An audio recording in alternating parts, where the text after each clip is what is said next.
ನನಗೆ teachers training ಮಾಡಿದಾಗ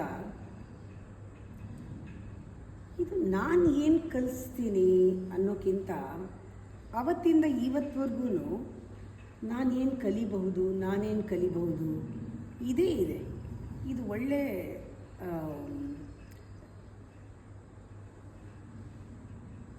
direction ಕಾಣ್ತಾ ಇರೋದು ಗುರುತು ಅನಿಸುತ್ತೆ ನನಗೆ. ಇವತ್ತೂ ನಾನು ಕಲಿಸ್ತೀನಿ ಅಂತ ಬರಲ್ಲ.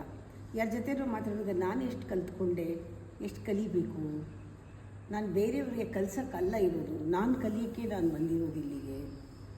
ಅದಕ್ಕೆ ನಾನು ಯಾರಾದರೂ ನನ್ನನ್ನು ಅರ್ಥ ಮಾಡ್ಕೊಳ್ಳಿಲ್ಲ ಅಂದರೆ ನಾನು ಎಕ್ಸ್ಪ್ಲೈನ್ ಮಾಡ್ತಾ ಕೂತ್ಕೊಳ್ಳಲ್ಲ.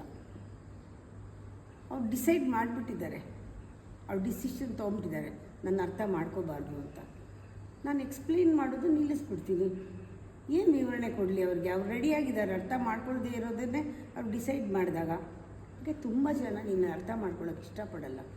ಅವ್ರು ನೀನು ಎಕ್ಸ್ಪ್ಲೈನ್ ಮಾಡಬೇಡ, ಫೈಟ್ ಮಾಡಬೇಡ ರೆಸ್ಪೆಕ್ಟ್ಗೆ. ನಾನು ಅದೇ ಅಂದ್ಕೊಳ್ತೀನಿ. ನನ್ನಲ್ಲಿ ತುಂಬ ಗೌರವ ಇದೆ, ಆತ್ಮಗೌರವ.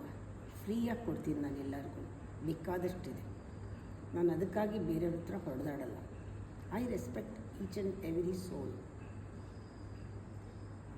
ಅದೇ ಹೇಳೋದು, ನಾವು ಸ್ಟ್ರಾಂಗೆಸ್ಟ್ ಮೂವ್ ಯಾವುದು ಅಂದರೆ ಆರ್ಗ್ಯುಮೆಂಟ್ ಅಲ್ಲ, ಒಂದು ಪಾಯಿಂಟ್ನ ಪ್ರೂವ್ ಮಾಡೋದಲ್ಲ, ಒಂದು ಆರ್ಗ್ಯುಮೆಂಟಲ್ಲಿ ಗೆಲ್ಲೋದು ಅಲ್ಲ.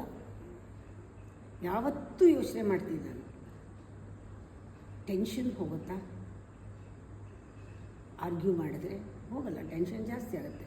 ಅಂದರೆ it is always peace over tension. ಪೀಸೇ ಬೇಕು.